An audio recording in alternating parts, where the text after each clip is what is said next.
Hi guys! Magandang araw po sa inyo lahat. This is Michelle from Keep It Up with Sean, and welcome to the 5th video of this lecture series in soil science as you prepare for the upcoming board examination in agriculture.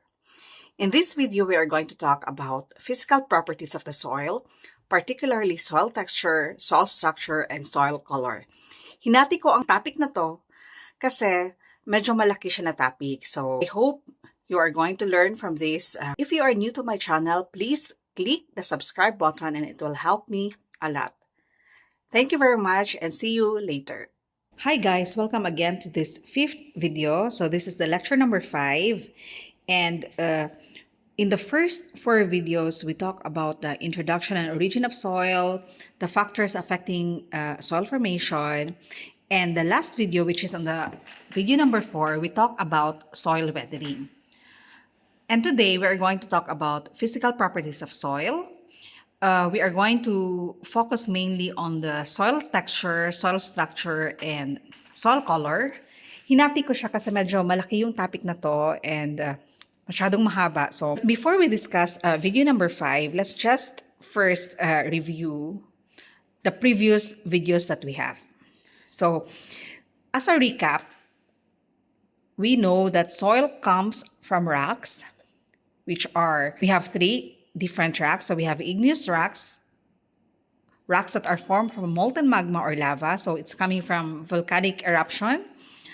And we have also sedimentary rocks. These are old igneous rocks that weathered and are compacted or cemented. And we have metamorphic rocks, which are formed by the metamorphism or change in form of other rocks by heat or pressure. So why did we discuss these rocks? Because these rocks contains a lot of minerals, and this will be now one of the bases for the parent materials in which the soil is going to be developed. So each rock contains minerals. They consist of different elements, causing them to have different colors and compositions. So we have light-colored white or yellow rocks. These are mostly composed of quartz. Quartz are silicon composed of with a chemical formula of silicon dioxide or silica. And aside from quartz, light-colored white or yellow rocks also contain plagioclase and potassium feldspars or calcite. Then we also have dark-colored or black rocks, and this can be made of pyroxene, biotite or chromite, or high concentrations of iron, magnesium, or the ferromagnesian, calcium, and titanium. Then we have red, orange, or brown rocks, and these are due to iron oxides. So when the rocks containing iron are formed under oxidizing conditions, when there is more air is present, they tend to be reddish or tan. Now let's just zoom this picture here. Here you can find different minerals with different colors, and I would like you to show about the quartz, the white one there, because this quartz is one of the most abundant minerals found in the soil. So this is mostly composed of silicon dioxide. And this one, the green one here, is the tourmaline, which is a good source of boron in the soil. So quartz are there. So most of the sands contains quartz. I can always appreciate the beauty of rocks, and beautiful, masyado sang magaganda, and some of these rocks are very expensive, like the diamonds. Each of these rocks contains a lot of nutrients which are essential to the plant. So like for example, tourmaline, this one, the green one here, this one, tourmaline supplies boron, for example. So a lot of minerals are essential because they supply nutrients essential to the plant. So later on, we are going to discuss that. So eto yun muna. So this is for the rocks. That's why I discussed to you about rocks. And then the previous video, we talked about weathering, which is the breaking down of rocks into smaller particles. And these smaller particles will turn now into sand, silt, or clay.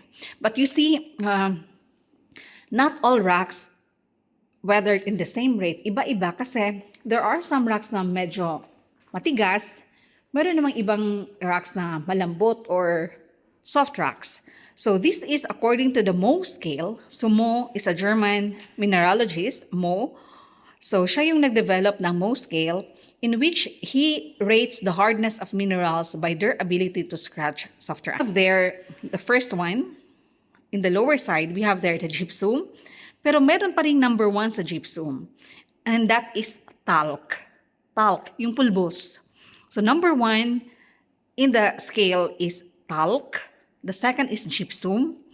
The third one is calcite, fluorite, apatite, which contains a lot of phosphorus. Then we have feldspars, which contains a lot of potassium. And we have quartz, which is the most one of the most abundant minerals in the soil. Then we have topaz, corundum, and the hardest of all rocks are diamond. So these rocks weathered, but not in the same rate. So we have here hard and soft rocks. So the Mohs hardness scale is determine the relative hardness of minerals and other objects. In this test, the hardness is defined as its resistance to being scratched. So as I've told you, we have there the number 1 is talc, followed by gypsum. So we have calcite, fluorite, apatite, feldspar, quartz, topaz, corundum, and diamond. So this is the Mohs scale, the hardness of the rock.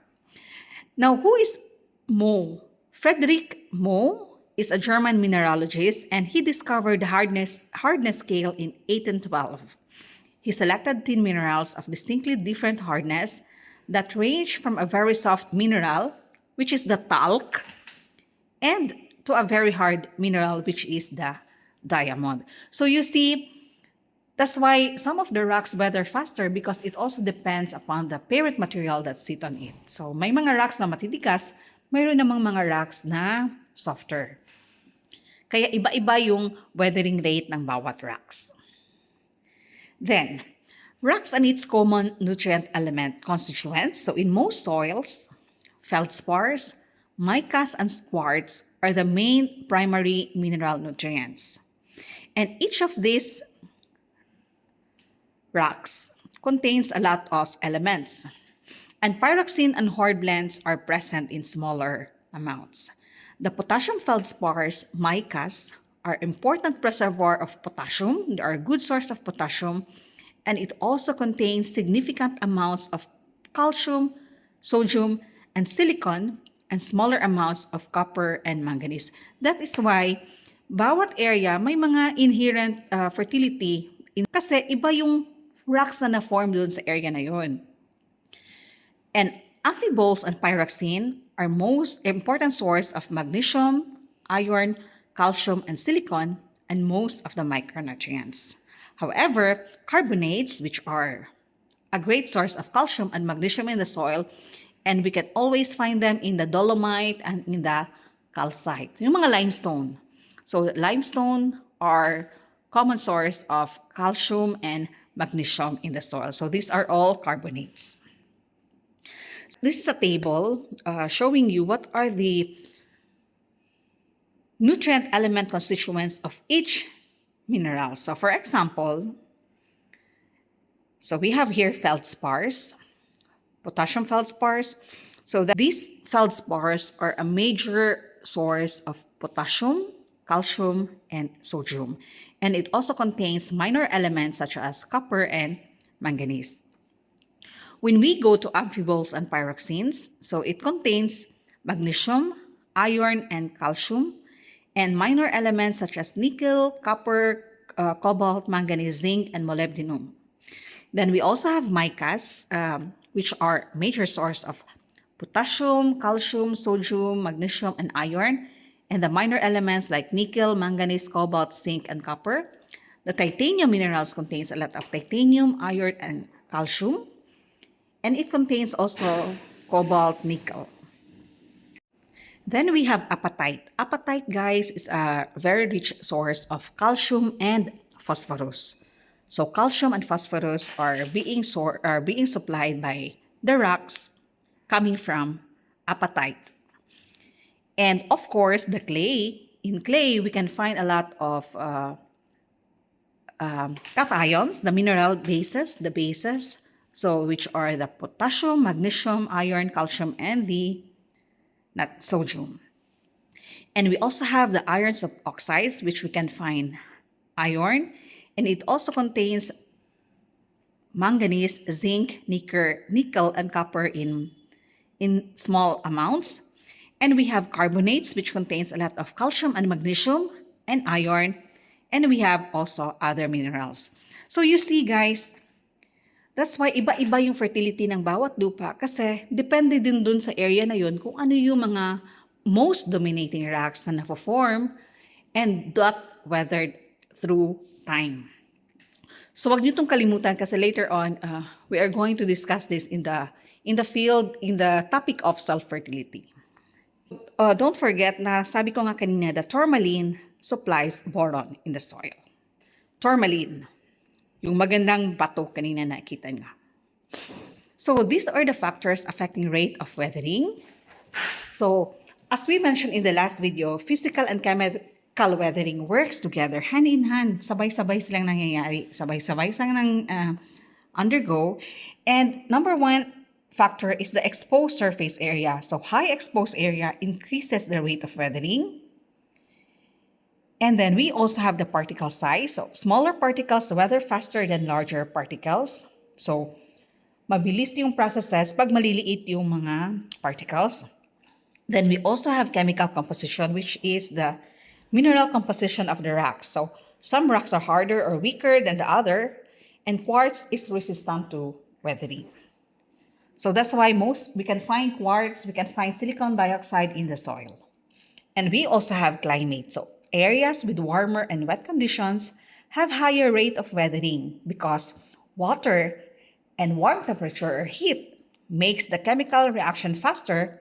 So, kaya very, very important to. And it is one of the most important factor in weathering. So, rocks weather to sand, silt, and clay, and the soil will undergo these processes with time. So what will happen when it weathers? So there will be a loss of nutrients. So bases such as the calcium, magnesium, and potassium and sodium can be lost through leaching. And because of that, the pH of the soil will become low or becomes more acid. And there will be an increase in concentration of iron or soil becomes redder. And there will be an increase in clay content because old soils have more clay because from sand, nagiging silt, naging clay na siya. So, higher clay content means that the soil undergoes a lot of weathering.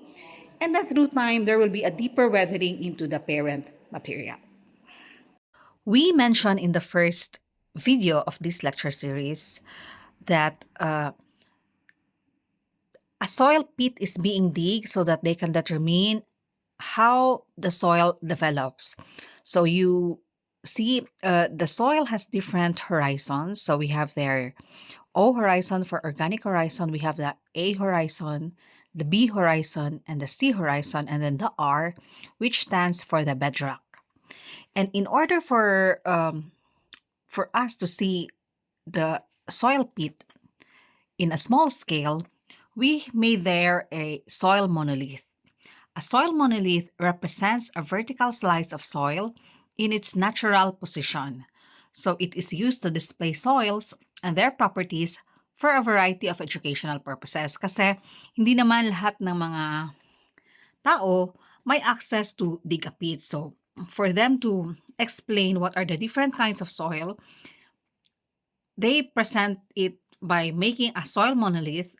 It's the composition of a good soil. So we have there 25% air, 25% water, 45% mineral, and 5% organic matter.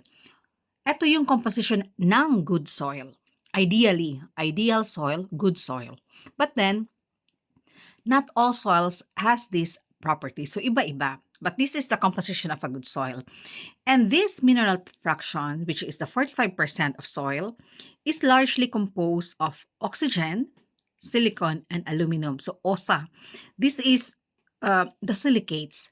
Oxygen and silicon and aluminum are the majority minerals that you can find in the mineral fraction of the soil.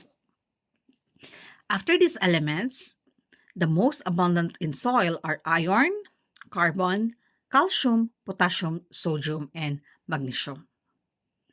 Then we also have here the 5% organic matter. So the organic fraction of soil is formed during microbial decomposition of dead plant and animal materials, meaning it's an accumulation of organic matter coming from dead plant and animal material. So what you can find here are carbon, hydrogen, and oxygen. So CHO are the major constituents of soil organic matter, and it also contains nitrogen, phosphorus, and sulfur in inorganic forms. So this is the composition of a good soil.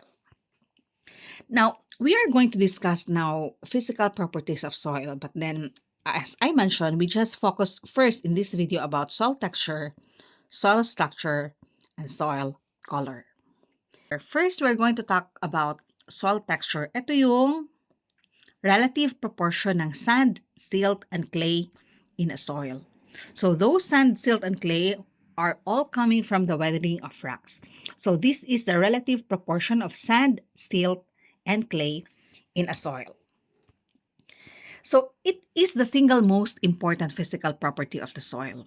Kasi knowledge of this soil texture will give you a lot of information about water flow potential. Malalaman mo kung gaano kabilis ang flow ng tubig sa lupa, kung alam mo yung texture ng lupa.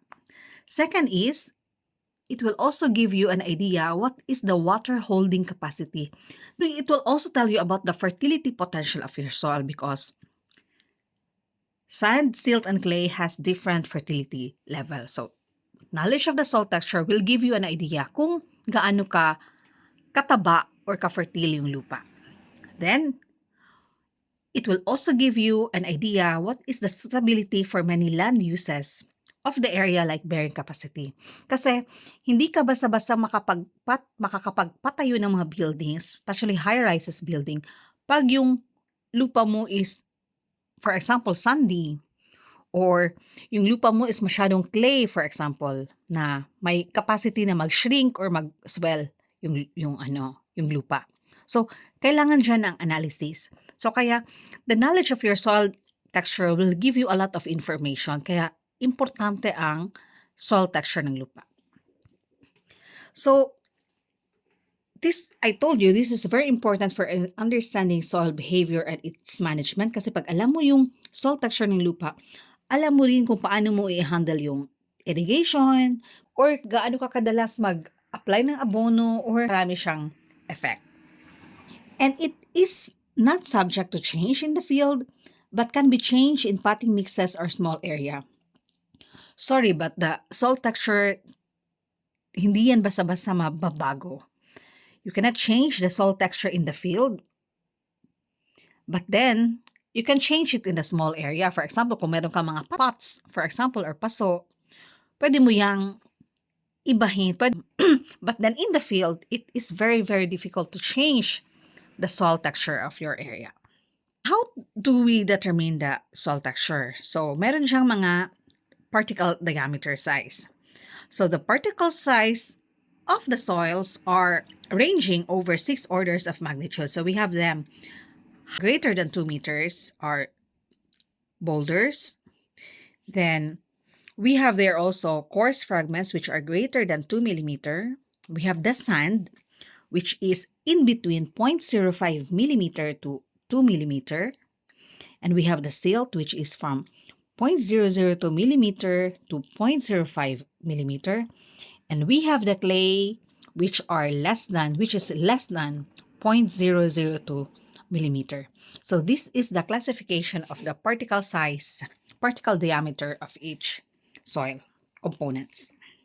So these are the coarse fragments, greater than 2 millimeter. Makikita nyo dyan, meron din mga boulders, di ba? Yung boulders which are big rocks, boulders greater than 2 meter. Pero yung mga sand and gravel, for example, these are considered as coarse fragment kasi they are larger than 2 millimeter. So these are gravels, cobbles, and boulders. So they are not considered part of fine earth fraction because salt texture only refers to the fine earth fraction of sand, silt, and clay. So sand is from 0.05 millimeter to 2 millimeter. So you can always find them in the beaches. Diba sa Pilipinas masyadong marami yan. And they are visible without microscope. They are rounded or angular in shape. The sand grains usually quartz if sand looks white or minerals if sand looks brown. Kita nyo, ano kung napansin nyo yan, kung meron kayo nakahawak kayo ng sand, tapos iangat nyo siya, tapos tingnan nyo sa, meron dyan mga kumikislap-kislap na puti na maliliit. Those are quartz that are weathered into sand. Try nyo guys, makikita nyo yan very fine na mga puti-puti. Kumikislap-kislap siya pag nahawakan nyo. And some sands in soil will be brown, yellow, or red because of the iron or the aluminum oxide coatings present. And it feels gritty, rough yung kanyang texture. And they are considered non-cohesive kasi hindi siya dumidikit, does not stick together in a mass unless it is very, very wet. The problem with sand is it has low specific surface area. It has less nutrients for plants. The voids between sand particles promote free drainage and entry of air. It holds little water, so the drainage is very fast and is prone to drought. Why sand has less nutrient for plants? Because prone siya sa leaching, kaya yung mga nutrients for plants will not be available if sandy yung lupa mo kasi mabilis siyang mag-flow downwards. Pag umuulan, yung mga nutrients will be carried downwards, so hindi na siya ngayon available for plants. And then, syempre, kasi medyo malalaki yung kanya mga diameter sizes, yung tubig mo dyan is mabilis ding mag-flow. Those are sand. Then we have here the silt, which is from 0.002 millimeter to 0.05 millimeter. They are not visible without microscope. Quartz often dominates in silt since other minerals have weathered away. Does not feel gritty and flowery feel or smooth like silly putty. And wet silt does not exhibit stickiness, plasticity, or malleability. Try nyong biyahe kayo na masyadong maalikabok. Yung nafe-feel nyo dyan, those are mostly silt particles. Yung naipapagpag nyo, minsan na dumidikit sa mga braso nyo or sa buhok nyo, those are mostly silt particles. The smaller size allows rapid weathering of non-quartz minerals, and it retains more water for plants and have slower drainage than sand kasi medyo maliliit yung kanyang spaces. So yung tubig hindi siya masyadong nakaka-drain sa baba. And easily wash away by flowing water and highly erosive kasi nga maliliit siya, so mabilis siyang ma-carry away by water. It holds more plants nutrients than sand because ng water hindi siya madaling mag-drain, so ang nangyayari is yung nutrients can stay longer in the soil. Silt is responsible for silting over gravel beds in rivers that are needed by fish for spawning. Kung mapapansin nyo yung sa mga rivers, sa mga sapa, ba may mga river banks na na-form, yung mga napupunduhan ng lupa pag bumabaha, di ba? May mga nagsisettle dyan sa gilid. So those are gravel beds. Most of the soil that are being deposited there are silt. Is responsible for making that one to happen. And those beds there are needed by fish for spawning. Yung kailangan nilang when they produce their eggs. So those are the effect of the silt. And it is also responsible for the murky color of the water in the river of streams. Kaya, lubog. Ano ba yan sa Tagalog yung lubog? Pasensya na guys, hindi ko mahanap yung term ng lubog in Filipino. Lubog in Cebuano is yung tubig ay try siya clear, nagba-brown siya. Yun yung murky yung color. Lubog siya sa amin. Hindi clear yung tubig, and this is because of the silt that is flowing in the in the river or streams. Then we also have the clay. Clay has a diameter size of less than 0.002 millimeters. So, sobrang liit niya, guys. So, these are flat plates or tiny flakes. Pag titingnan mo sa microscope. And small clay particles are colloids. So, meaning, if suspended in water, it will not settle kasi masyado siyang magaan. So, it will just float. Kasi maliliit nga siya. Unlike sa sand, pag yung sand ilagay mo sa tubig, kasi mabigat yung sand, nagsasettle siya kaagad sa bottom ng tubig. But then, because clays are very small, it will not settle in water if suspended in water. It has a large surface area ranging from 150 to 2,000 square meter per gram. And wet clay is very sticky and is plastic, or it can be molded readily into a shape or rod. Easily form into long ribbons, and it shrink well. Nag-expand yung clay depending sa siya masyado or maraming tubig, nag-expand siya, or it depending upon the kind of clay. May mga clays na nag-expand, meron namang iba na hindi. I'm sure when you were children, nakapag-try na kayong humawak ng lupa and also played like that when we were young. Pahabaan kami ng ribbon before, guys, nung mga bata pa kami. Or gumagawa ng mga manika gamit yung clays, di ba? Because clays are very small, the pore spaces are very small, so the movement of water and air are very, very slow. It has high water holding capacity. Hindi masyadong nagdi-drain yung tubig, so malaki yung kanyang capacity to hold water. And sometimes, dahil sa sobrang laki niya, yung ibang mga nutrients is not available for plants. It shrinks or swell, and it can affect buildings, roads, and walls. So may mga, like the tragedy in the Cherry Hills, the landslide in Cherry Hills, it was caused by landslide, caused by heavy rain, but because the quality of the kind of clay that was present in the subdivision was a shrinking kind of clay, causing landslides to the subdivision, which caused a lot of lives in, I think that was in 1999, Cherry Hills tragedy. So it was the subdivision called Cherry Hills. So, ang dami namatay, guys. That's why it also affects buildings. So may mga ibang mga buildings na hindi siya allowed na i-build for that kind of area because that soil is not suitable for building or high-rise buildings in that area. Or even roads. The chemical absorption is large because malaki nga yung kanyang surface area. So in the USDA, the United States Department of Agriculture, they also have their textural classes. So sandy soils, coarse. So they have their fine sand or very fine sand. Then they also have loamy soils, which is medium, and clayey soils, which are fine soils. So this is the soil triangle. The lower side, you have here the percent of the sand.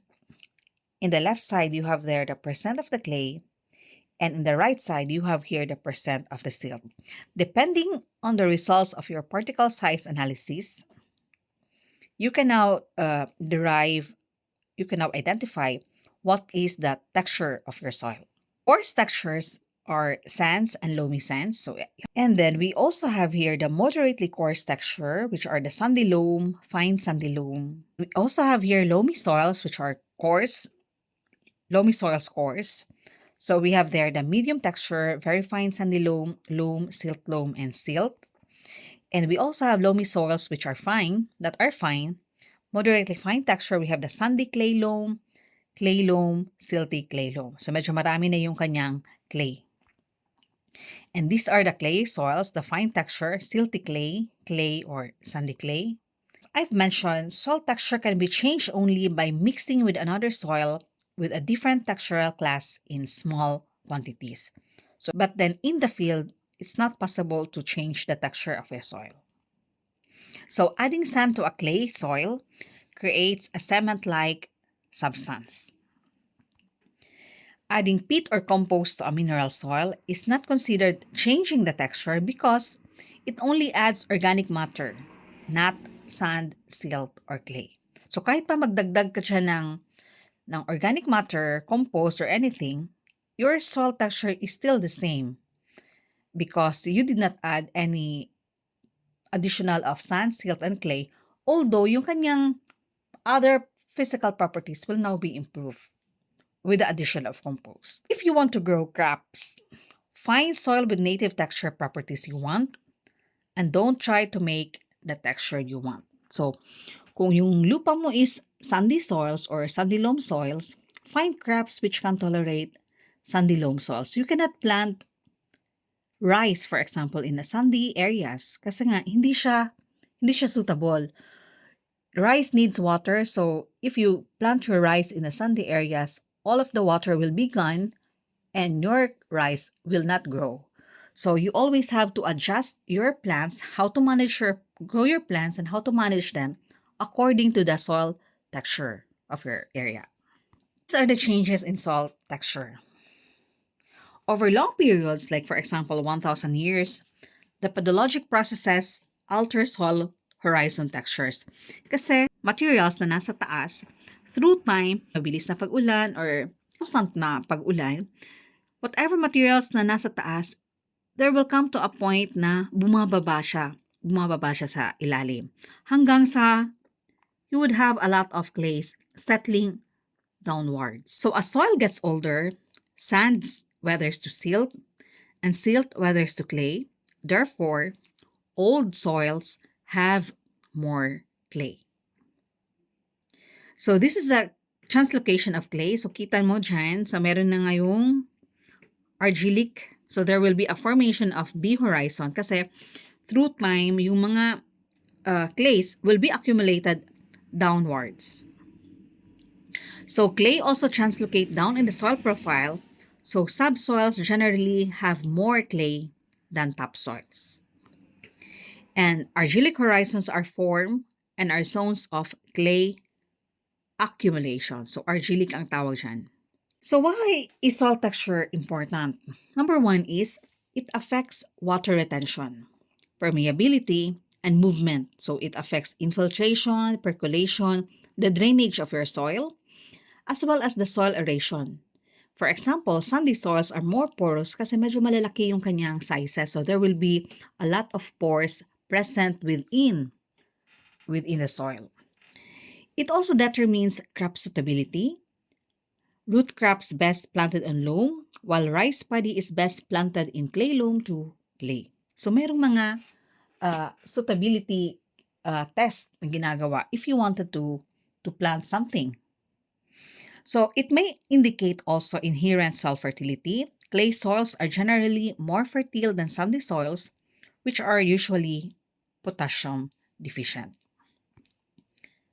So how do we determine soil texture?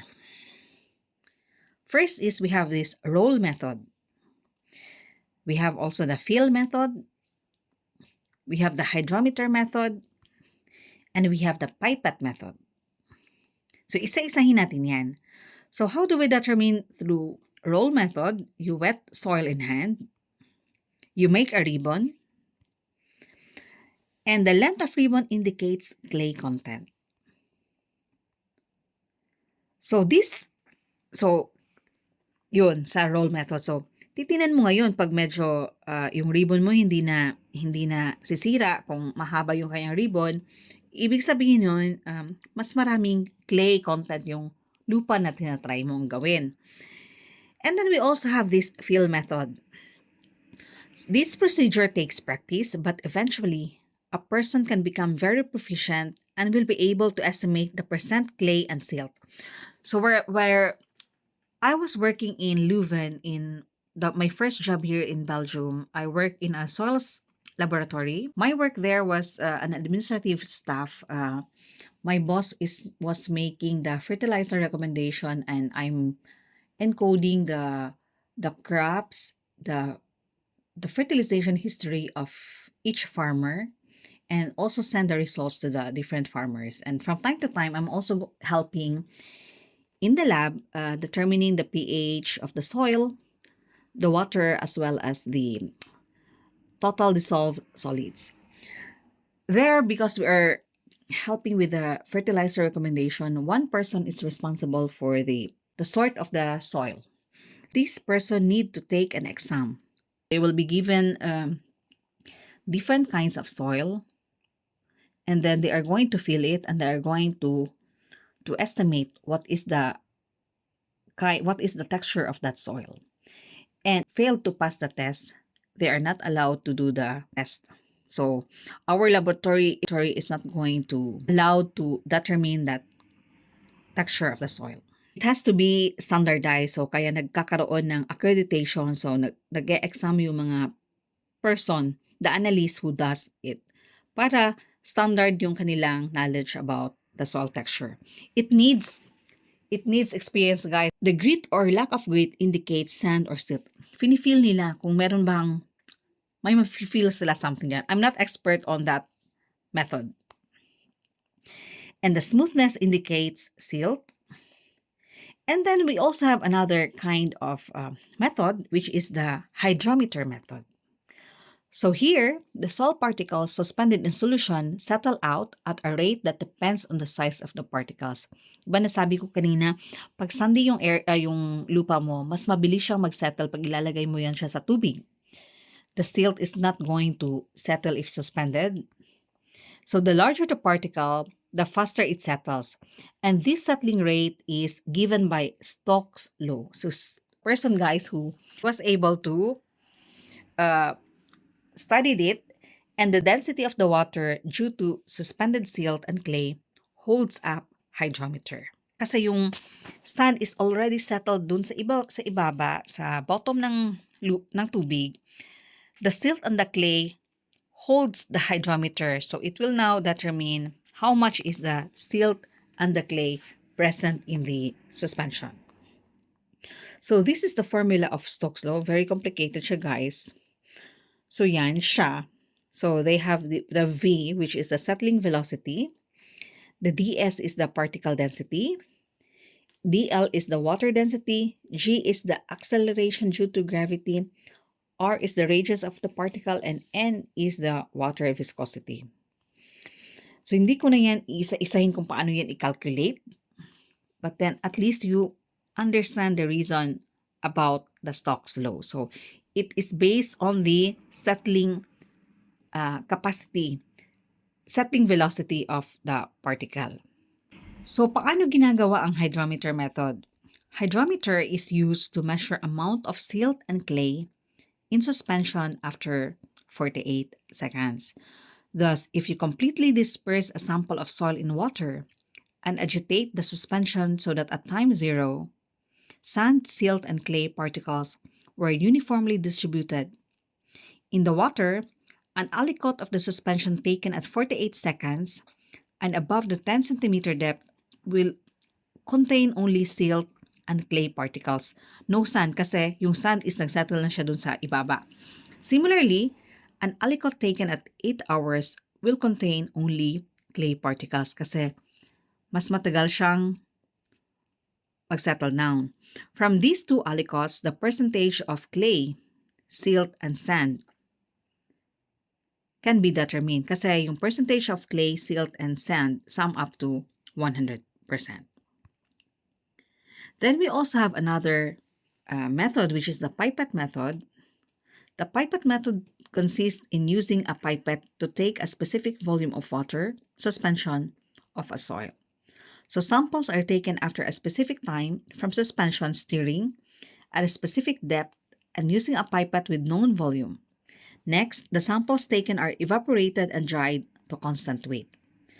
It is the standard method for particle size analysis of soils because of its accuracy, but it is very time-consuming and cannot be employed where large number of samples have to be analyzed.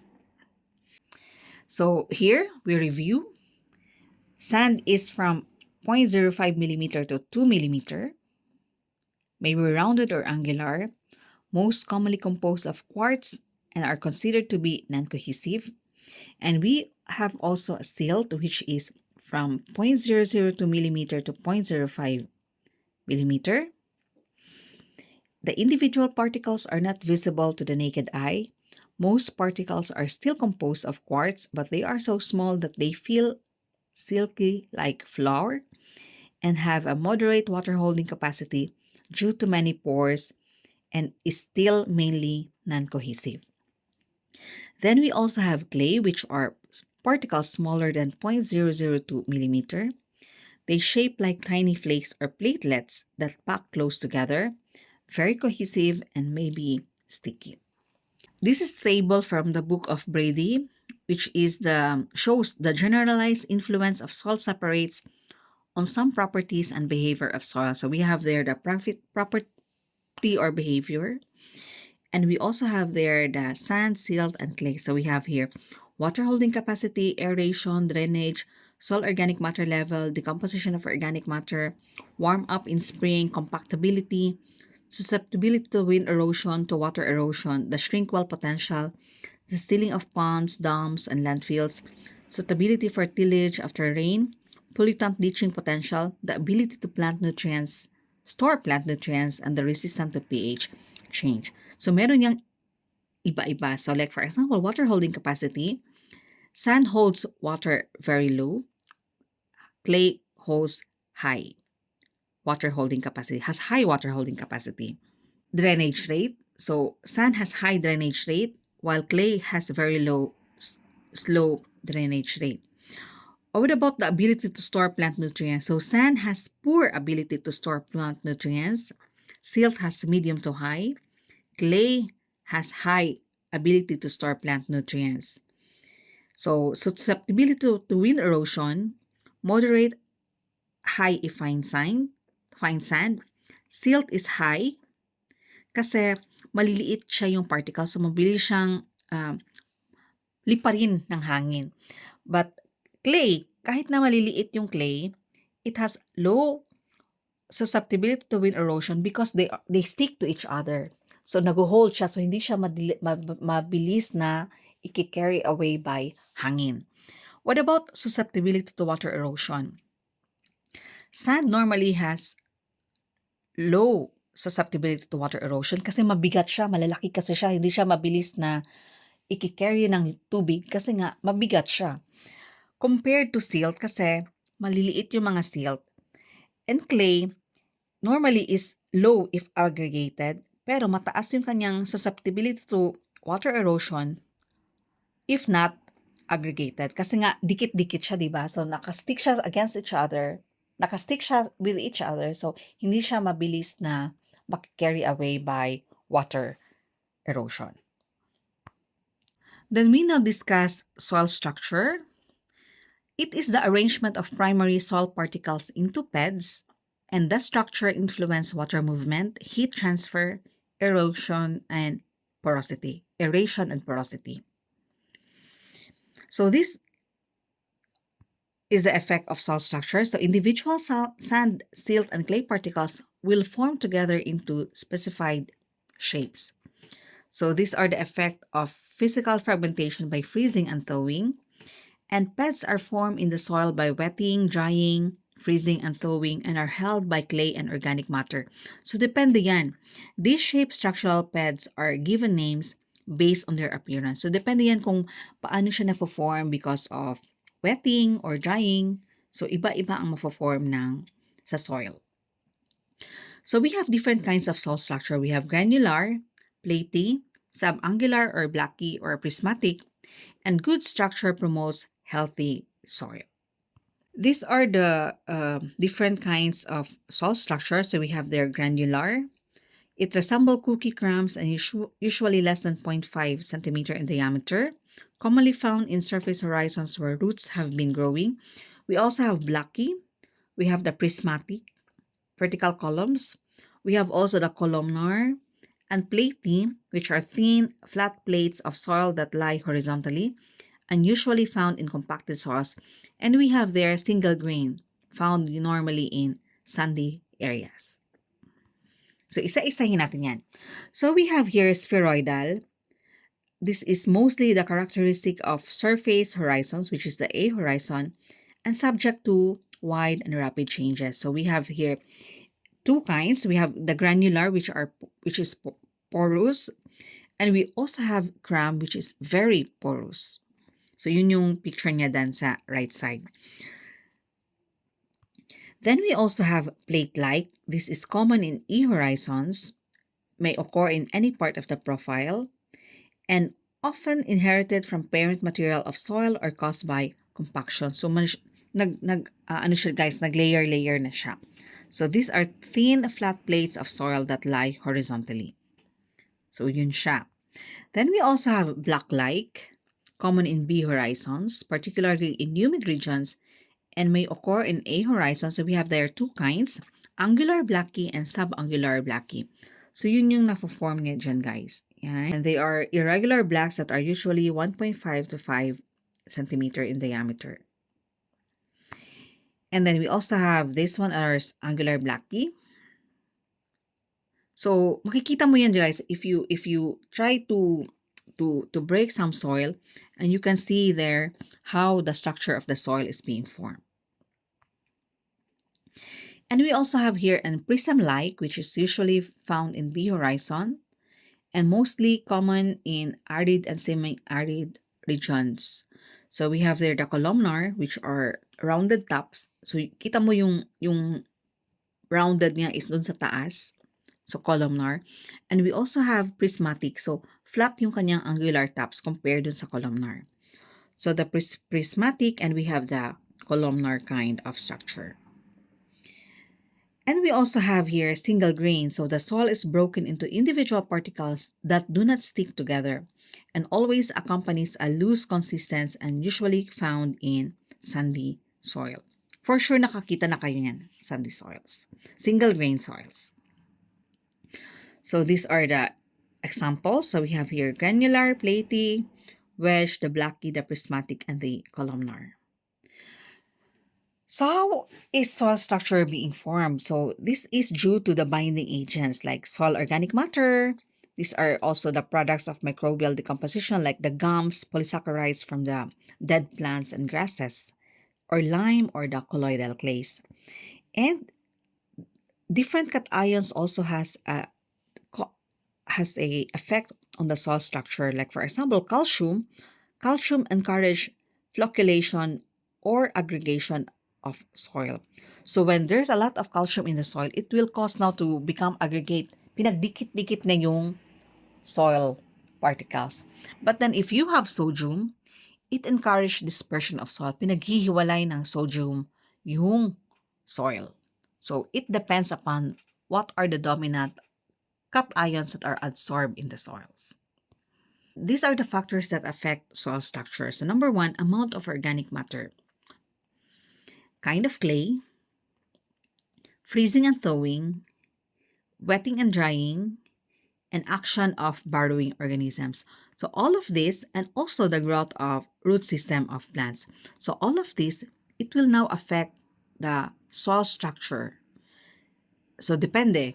So iba-iba ang structure na ma-form sa soil because iba-iba din ang amount ng organic matter, kung ano yung klase ng kanyang clay, kung meron bang wetting or drying ng lupa, or meron bang mga earthworm na present or any insects or any animals na present dun sa lupa, at saka kung paano na nag-grow yung roots ng mga tanim na nakapalibot dun sa lupa.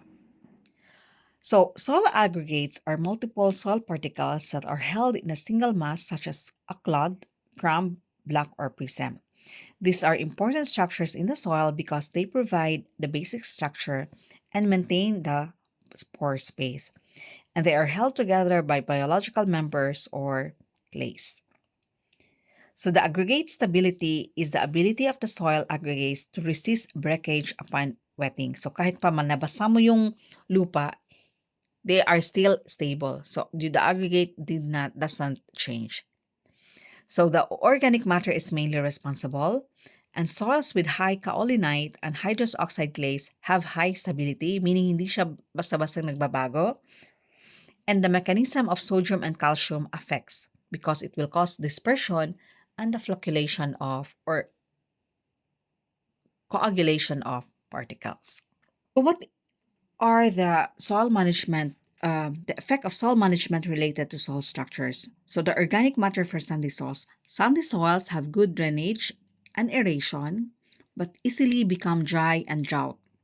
So the organic matter increases water holding capacity.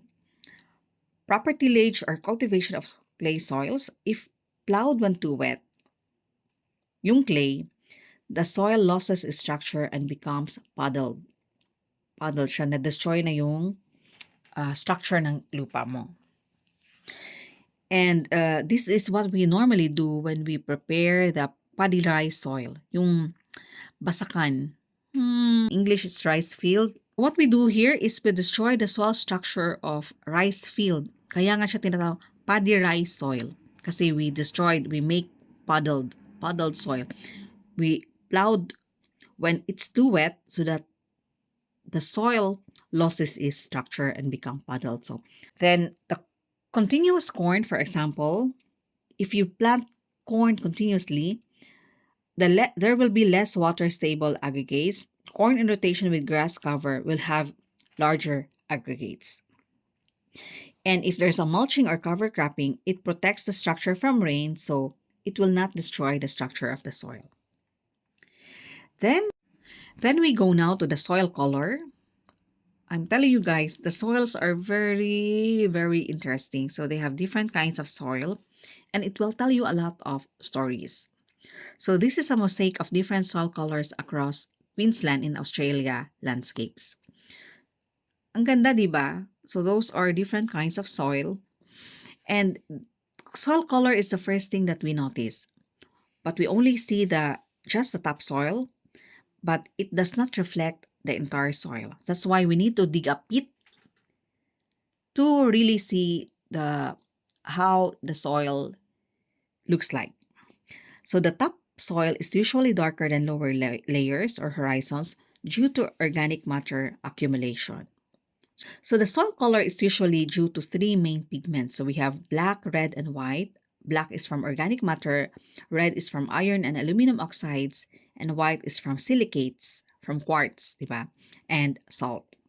Color can be a useful indicator of some of the general properties of soil, as well as some of the chemical processes that are occurring beneath the surface. So how do we determine the soil color? This is usually done by comparison to a standard called the Munsell soil color chart. So Munsell soil color chart is a chart wherein we determine the U value and the chroma of the soil. So we have here U. U determines the redness to yellowness of the soil. And we have the value, which is here. So we have here here, kita nyo yung book na yan dyan. So meron sa baba, we have chroma, value, and we have the U. So the value determines the lightness or darkness of a soil, with the value of 0 being black. And the chroma determines the intensity of brightness of the soil, with 0 being neutral gray. So based on that, we are going to determine the soil color of the soil. So using Munsell soil color charts. So how do you do it? Take a small soil sample and match it up with the appropriate color chip to determine that soil Munsell code. So we have there the chroma, and we have the value, and we have the U. So itatapat mo yan siya. So i-compare mo yan siya. Soil color has no direct effect on plant growth, but an indirect effect, because its effect is on moisture and temperature.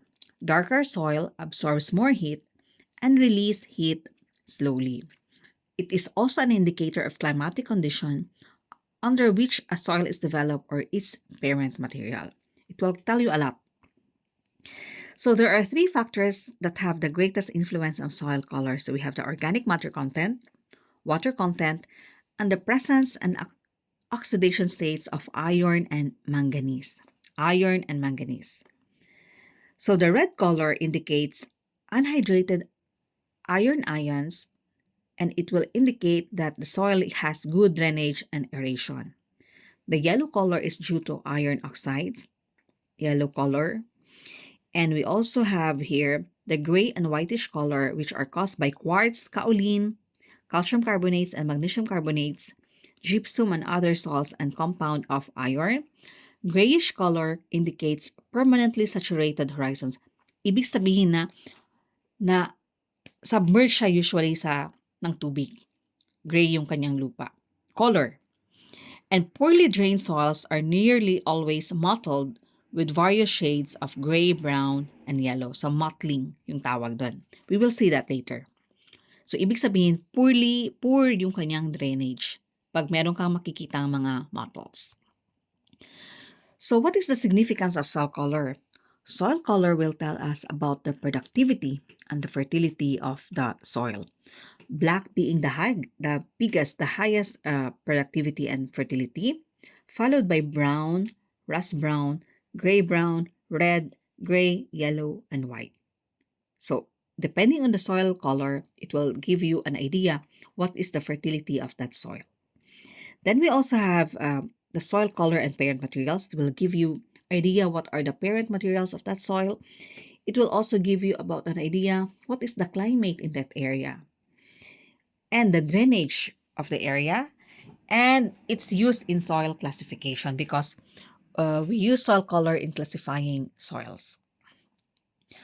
So this is the summary. So we have black soils. These soils are often associated with high levels of organic matter like peat soils. And the typical management implication, it can be that have a waterlogging or drainage problem. It has a low pH, meaning acidic, and high denitrification. Then we also have black, but they are vertisols, which are cracking clay soils, yung nag-expand, nagka-crack. They have problem with tillage problem. So, mahirap siyang itil kasi nagka-crack siya, so mabigat yung kanyang soil. And we also have here white, pale, or bleach. These soils are often referred to as a bleach or washout.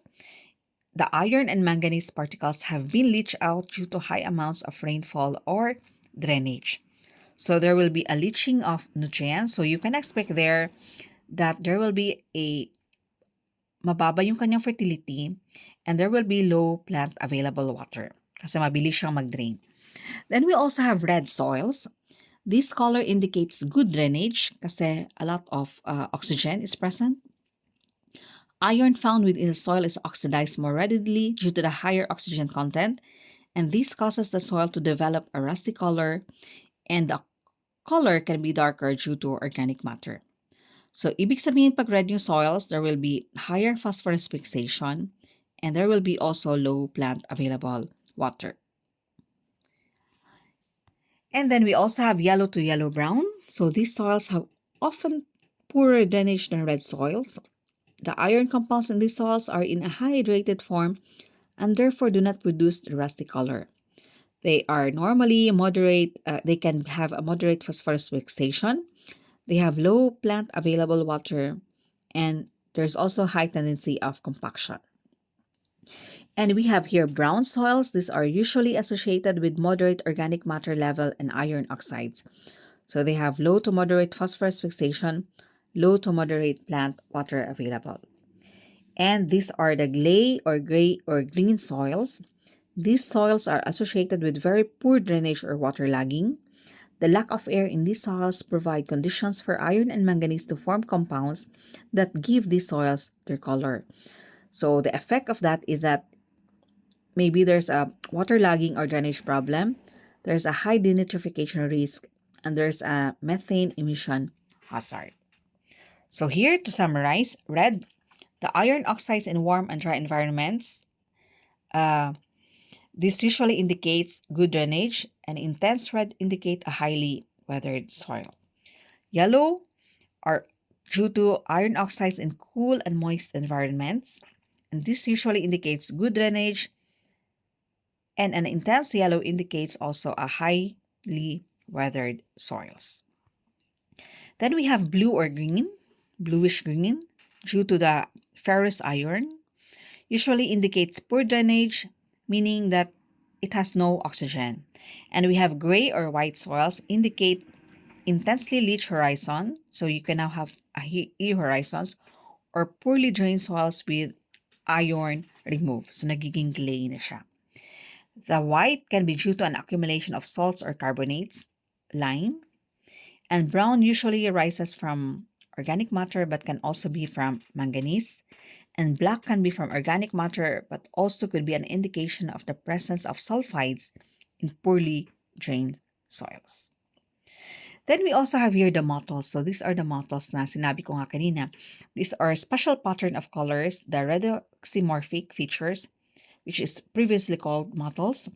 The redoxymorphic features are spots or patches of different colors or shades of color interspersed with a dominant color and can be from redoxymorphic conditions, and this would indicate alternating period of good drainage with poor drainage. So yung tubig dyan is it's either nababahaan or nade-drain yung tubig. So if you are going to buy, an area, for example, and then plano mong pagtatayuan ng bahay, for example, you can see and by just checking it there kung meron kang makikitang ganyan, so medyo may mga rusty na color. Ibig sabihin yan na yung area na yan, even if dry season ka nang pumunta dyan, pero makikita mo yan dyan na merong nagpo-form na ganyan, makikita mo na, yung area na to ay malimit na nababahaan. It will give you an idea kahit pa mainit or summertime ka na pumunta dyan because the color of the soil will be the same and it will tell you a lot of things about it.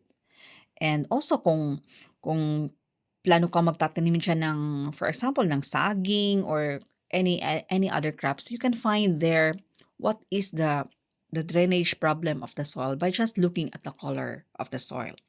So when you see mottles, ibig sabihin yan that this kind of soils has an alternative period of good drainage with poor drainage. So malimit siyang nababahaan, kaya nagkakaiba, naging ganyan na yung kanyang color. So I hope you learned from this video. So medyo mahaba siya guys. Pasensya na, I tried my best to keep it shorter pero napahaba talaga. Thank you very much. And the next topic will be, we're going to discuss about soil density, porosity, water relation, and soil consistency. But before that, nakapag 5 videos na tayo. Siguro naman it's time for us to test our knowledge in these videos, in this topic. So I'm going to present a mock exam coming from the videos, from videos 1 to 5. And let's see how far did you understand soil. So the questions that I'm going to post on my next video is coming from the different examination that I found online, come from the board review materials from different universities, and I will try my best to post some questions there, and you are going to try to answer it and see and test what's your knowledge in soil science. I hope you've seen the first 5 videos before taking the mock exam on my next video. So nagka-cram din ako guys, marami din akong piniprepare, so I hope I'm really doing my best na makahabol to in your preparation for your board exam. So thank you and see you in my next presentation. Bye!